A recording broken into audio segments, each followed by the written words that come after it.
So now it's time to hear Ammaji, our beloved Meenakshi Devi Bhavanani ji. She actually needs no introduction, but for people who are just looking at her or seeing her for the first time, let me just read out a few points. Yogacharini Meenakshi Devi Bhavanani, popularly known worldwide as Ammaji, is the director, resident Acharya of the famous International Center of Yoga Education and Research, ICYER, at Anand Ashram and Yoganjali Natyalayam at Pondicherry. She is the Dharma Patni and senior most disciple of the internationally acclaimed yoga master, Yoga Maharishi Dr. Swami Geetanandagiri Guru Maharaj, and has devoted her entire life to the teachings, to spread his teachings and to the institutions founded by him. She is a prolific author with 12 books, including 2 books on poetry to her credit. She is the editor of Satya Press, and her defining book, The History of Yoga from Ancient to Modern Times, released in 2011, is a path-breaking effort hailed as the defining publication on the history of yoga to date. And she has trained many thousands of students in yoga and Bharatanatyam in the past 5 decades and is considered a pioneer in bringing the performing fine arts and yoga to the common people in Pondicherry. And she has been the recipient of many national and state awards such as Yoga Money in 1986 from the President of India, the then President, Sri Jail Singh Ji, Bhaskar Award by Bharat Nirman, as one of the 50 eminent Indians honored during the 50th year of Indian independence for their contribution to Indian culture and spirituality. In 1999, she was given the Puduvai Kalai Mamani Award for her work in Bharatanatyam by the Puducherry government, and she has served on the Pondicherry University Academic Council, the Central Council for Research in Yoga and Naturopathy, as well as the Morarji Desai National Institute of Yoga under the Ministry of Health, Government of India. Ammaji is considered as one of the major international leaders of the modern yoga movement. So now, all that you've been waiting for, so here it is the moment to hear Ammaji.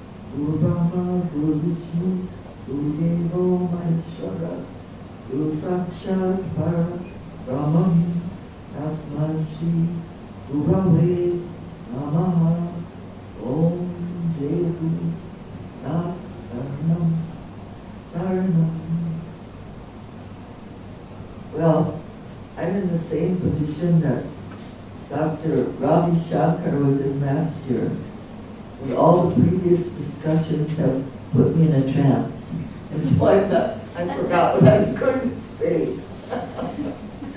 Well, he started the ball rolling with an exemplary display of Sakya, one of the great lamas of Patanjali Yoga, when he said that he wasn't quite sure of the acrobatic yoga asana demonstration. And I admire that because I'm on both sides. That's my problem, since a young child. I could always see both sides, so it was very tough to see his dance. I'm on that side also, which I understand. When you see this acrobatics, it's like watching a drama, some beautiful presentation, an artistic display of someone who has worked hard to achieve a goal. Now, speaking of that, I have to mention, so many things will come to my mind that I forgot my speech now, so sorry. Dr. Srinivasan happens to be the father of the international in what Here, 2000.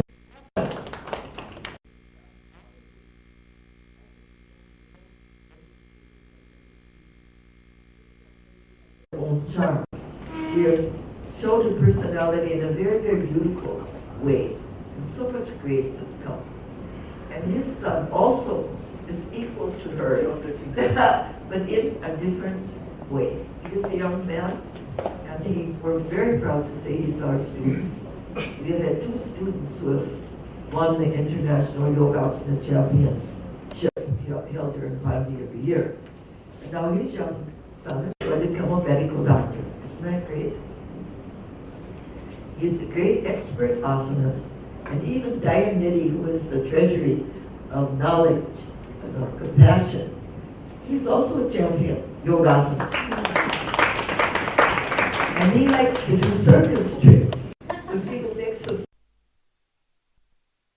We could have Dayanidhi up here on the stage showing his tricks, where he puts a lighted lamp on his head, and he does everything she did, but with a lighted oil lamp on his head. So, they're very great stimulators for young kids who need to achieve. And I admire that side. But on the other side, what Dr.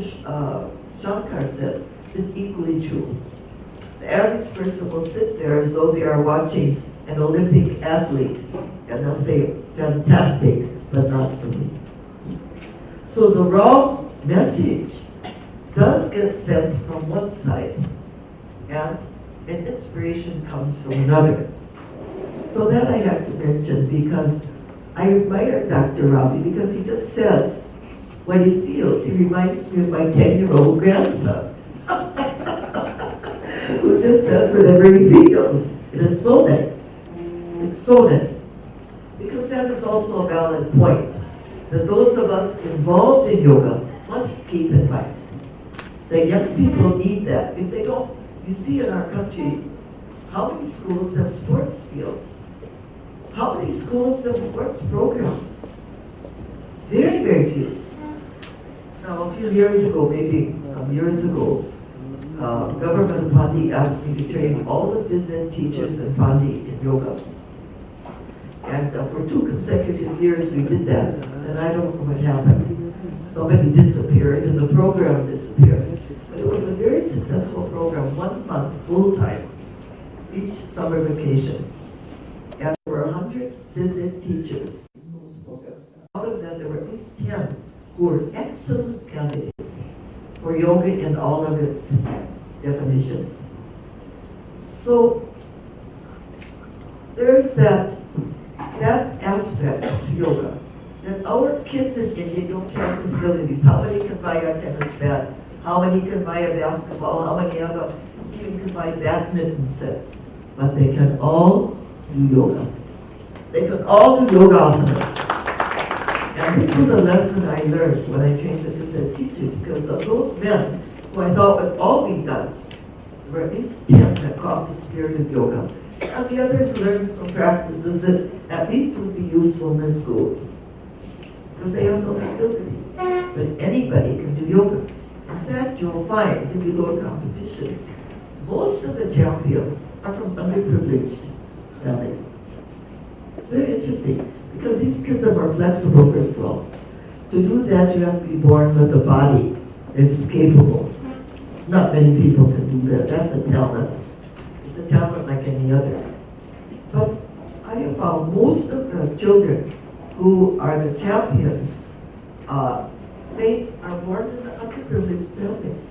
They don't even have proper food, let alone facilities for exercising their body and getting control over the body. So this is a wonderful side of that. It serves that purpose. But as he said, usually photos of these acrobatic postures are by beautiful women. So we have a little suspect there, don't we? But I have to say that because, and then I was reminded of Anuruddha, a wonderful young man, born in a cultured family, obviously, and to watch him demonstrate, it's almost taking you up someplace. that is not on earth. It's more than the skill in the body. Something else has happened. And he takes us up the way a good dancer would take us up, or a good singer would take us up. So those type of demonstrations can really take us up to another place, where we are reminded that there is a great and glorious universe, and not just the terrible traffic that we had to endure coming to college, and the gray buildings and the billboards and all that stuff. That there's another universe that is glorious and great. And these artists take us there. Some of these young yoga asanas are artists. They touch something through their work. So I have to respond to that. Then I have to respond to this comedian who is sitting next to him. I told him when he comedy act and work in nightclubs and see all these beautiful girls running around.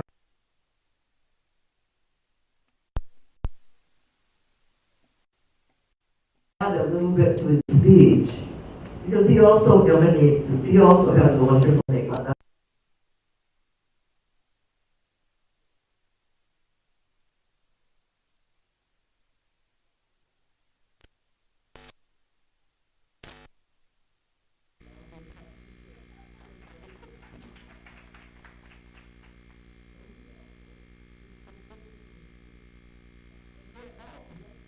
Me.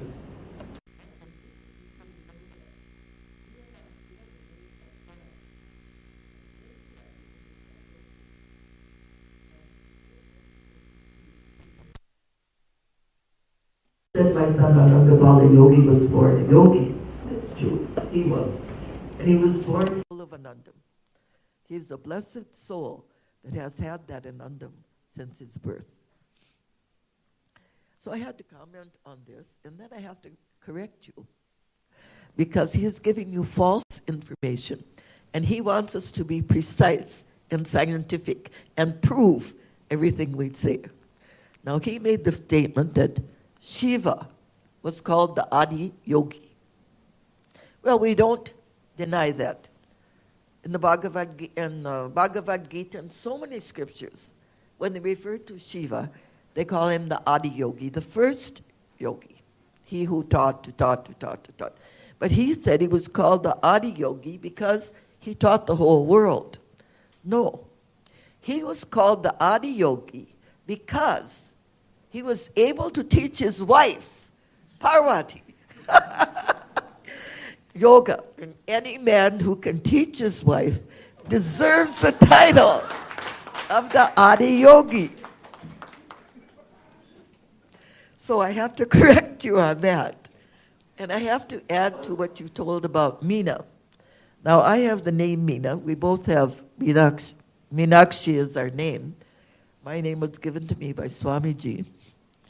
And actually, according to what her real name is, Meenakshi, she calls herself Meena. Meena means fish. Now, you could also think that Meena is a fish. But that's not the meaning in her sense. Meenakshi is one of the avatars, we can't really call avatar, but one of the manifestations of Shakti. Now, Meena does mean fish in Sanskrit. Akshi is eyes. So, Meenakshi is she who teaches through her eyes. It is said that the female fish teaches her children simply through looking at them. Now, doesn't a true guru do that? The highest guru, people like Ramana Maharishi and Dakshinamurti, did not teach through words. They taught through their presence. And part of the most important part of the presence is the eyes. So Meenakshi is she who teaches through her eyes, Meenakshi. And Shiva taught yoga to Parvati, who is also our South Indian equivalent of Meenakshi. Meenakshi is the South Indian equivalent. So I had to make a few of those points. And I especially appreciate Dr. Anantakrishnan's point that we don't have to convince people, you don't have to convince me about the benefits of yoga. because I have experienced these benefits. I know it myself. To me, there's no argument. But it is true, if we want to establish, or at least manifest yoga.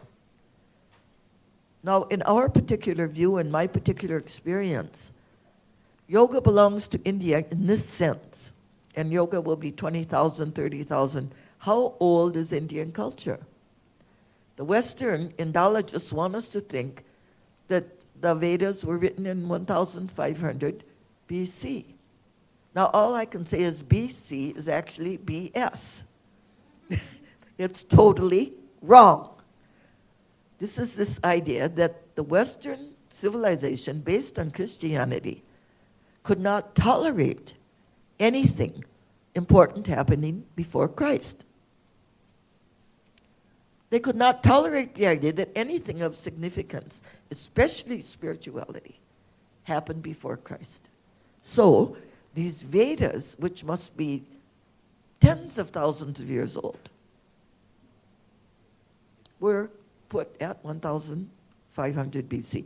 And that date, for some stupid reason, has been swallowed hook, line, and sinker by everybody.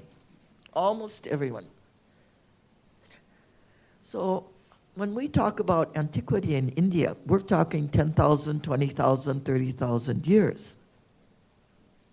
Because it was only here, in this sense we can lay claim to yoga, only in this sense. Yoga is Sanatana Dharma. It's synonymous. Sanatana, eternal. Dharma, the law. The way things are. Sanatana Dharma is reality. It's that plane, that high conscious plane, where reality exists. And from that reality, the manifestation has occurred in various steps of manifestation.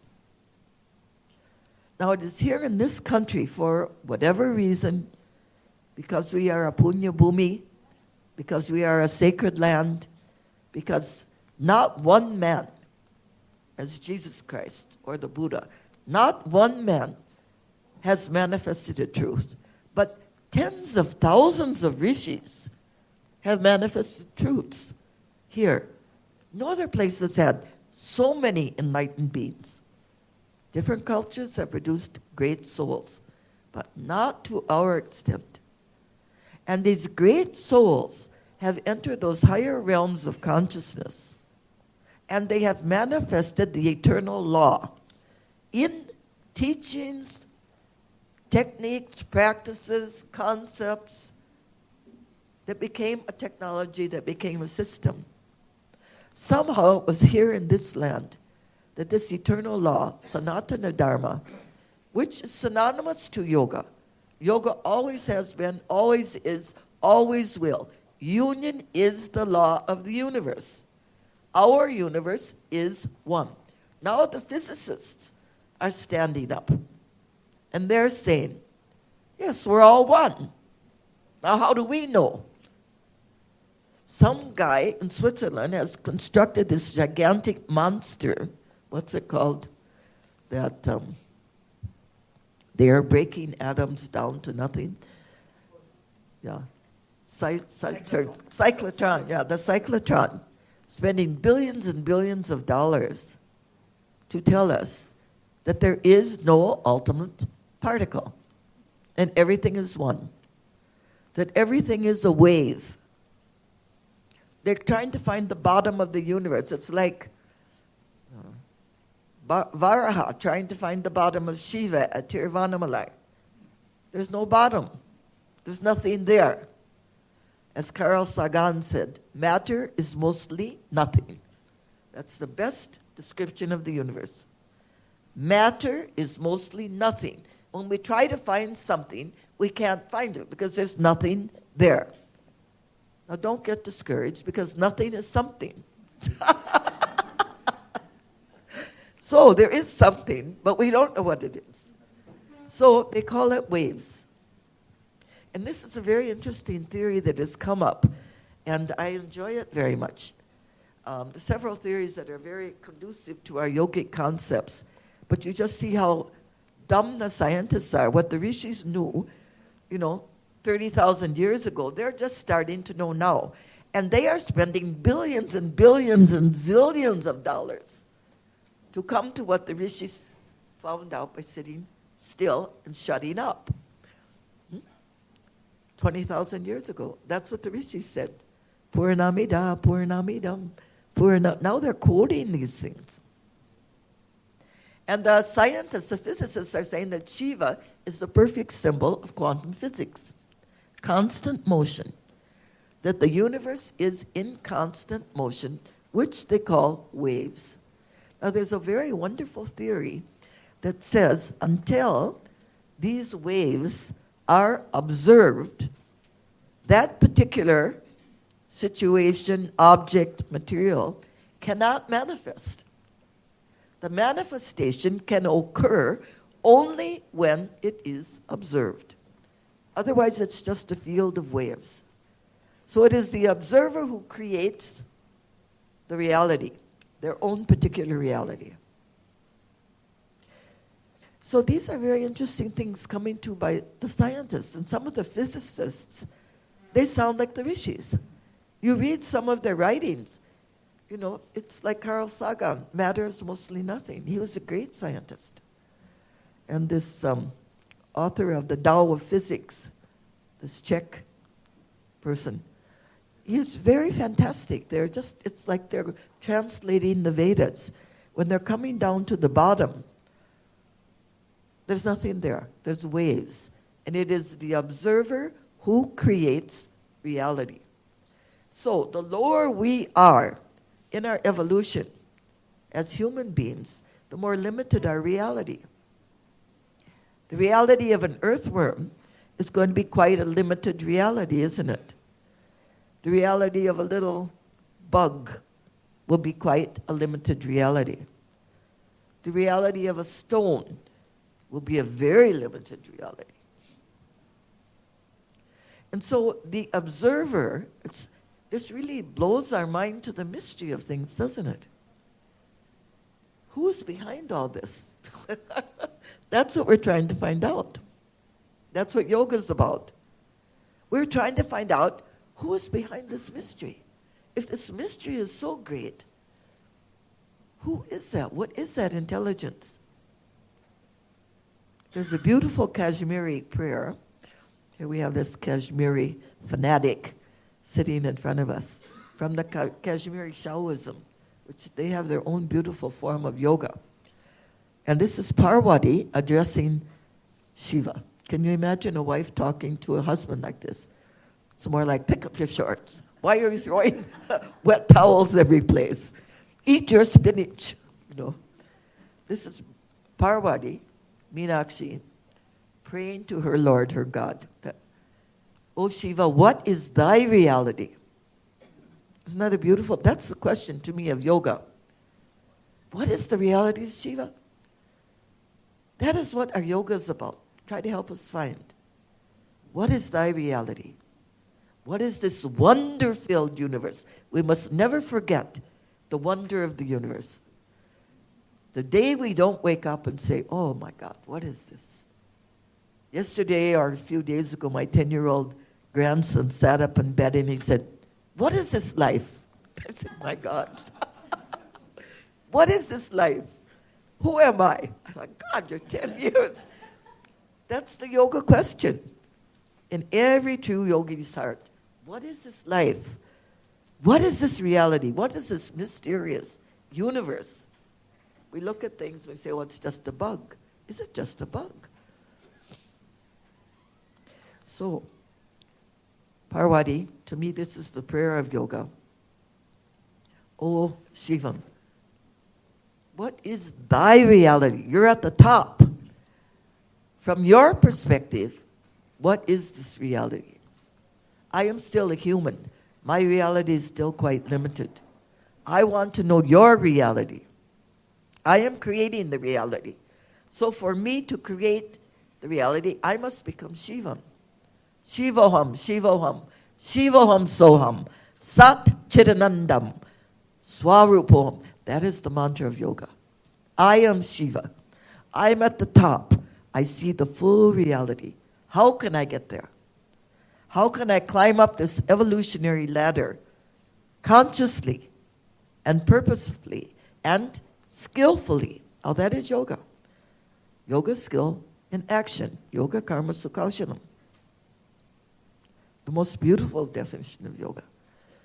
To act skillfully. You see, these men on the dais, they may not think they're yogis, but they are. See how skillful they are.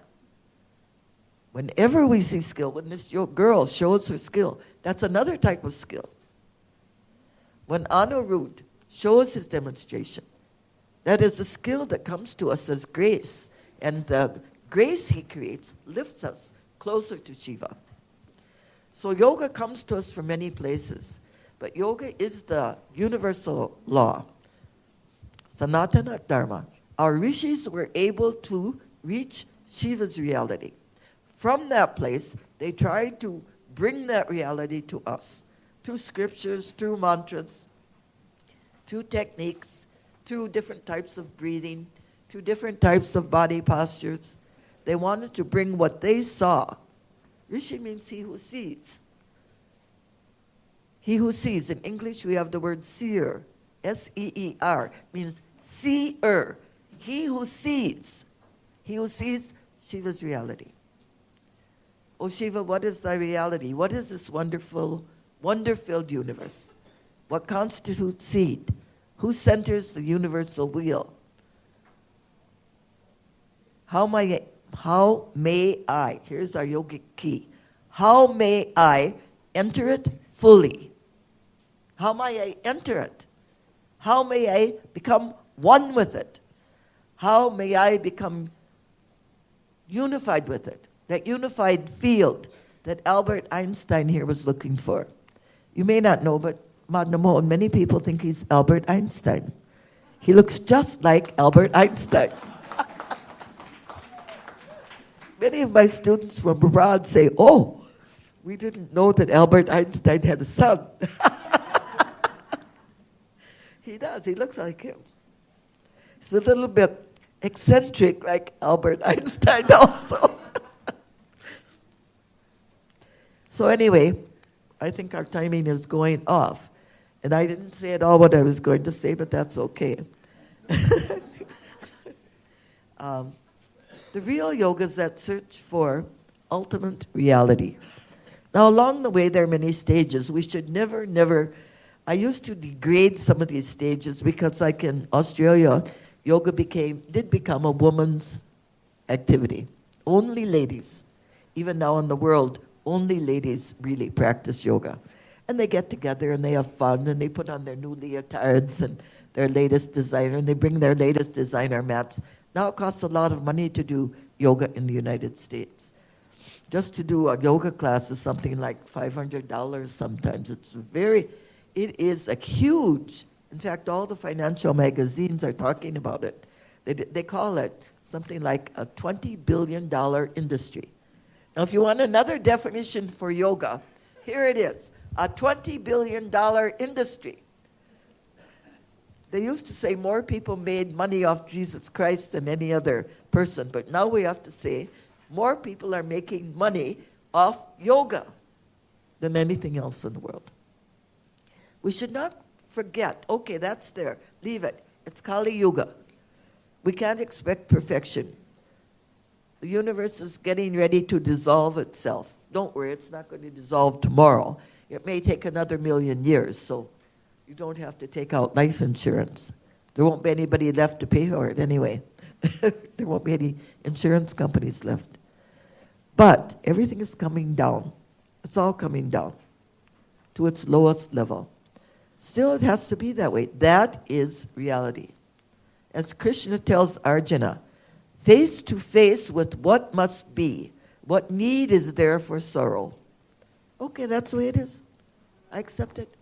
I accept that yoga's a $1 billion, $1 trillion industry. Never mind. I accept that it's a ladies' club in Australia. Never mind. I accept it's become a circus, acrobatic entertainment. Never mind. In forming our own philosophy of yoga, We have to have our own experience. And let everybody else go through their evolutionary trajectory. We don't worry about them. As Buddha told his cousin Ananda when Buddha was dying, seek diligently thine own salvation. Don't go out and try to convert others. At the same time, there's something in us when we have something good, we want to share it, just like I got some nice food, come. I got some nice stuff, come. So in a roundabout way, I've tried to deal with a few issues. Nobody really knows what yoga is anymore. I don't even try to talk about it. In fact, I prefer not to call myself a yogi.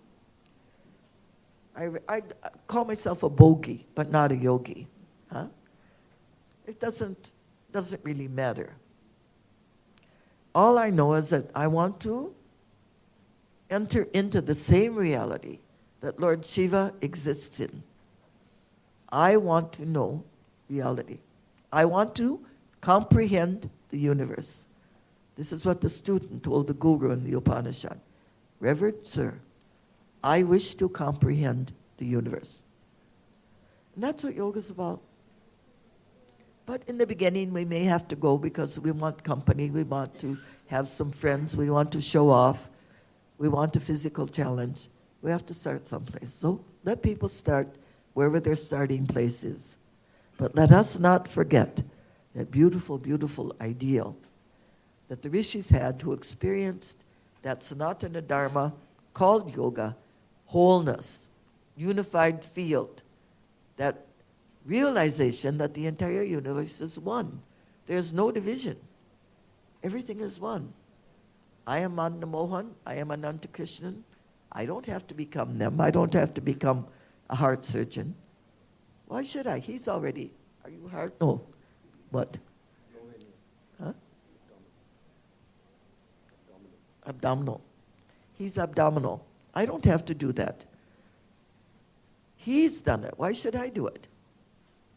Srinivasan has done his work. Anuruddha is a champion. Do I have to become a champion? No. Why do I have to? I have to do what I have to do. So we must be what we can be. Anand is Anand. Meena is one who teaches by her presence and her eyes. Like that, we all have our own destiny. There's nothing. We're all part of a big whole. And that's what yoga should lead us to. So I think I'll probably just end on this note. But watch out, usually when I say that, this is another half an hour. So I have to remember you're not my students and that there's a time limit. There's a very beautiful line from Alice in Wonderland. I don't know if you know that book. It's quite a famous children's story by Lewis Carroll from an English author. And in that, there's a character called the Mad Hatter. If I remember correctly, he's a rabbit that wears one of these big top hats, and he's always doing something totally obnoxious. And he had just was talking to Alice, and he said something that didn't make any sense at all. And so Alice challenged him on that, and she said, look, this word does not mean that. How can anyone understand you? You're using this word in the wrong way. And the Mad Hatter said, when I use a word, it means exactly what I choose it to mean. And nothing more or less. And this is what the word yoga has become. So let the Mad Hatters of the world call yoga whatever they want. But let us remember that yoga is a path to enter in ultimate reality and know the truth of the universe. Namaskar.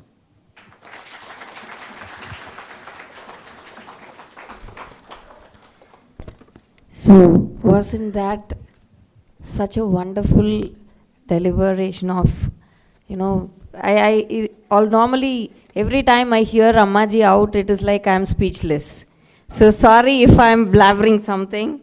So anyway, we are late now, so we'll just proceed with the next one. But one thing, like Ammaji has put a big task in front of us. What is it that find the way or the methodology or whatever you would like to call it to pervade or invade or evade through that nothingness to find a way for unification with that ultimate.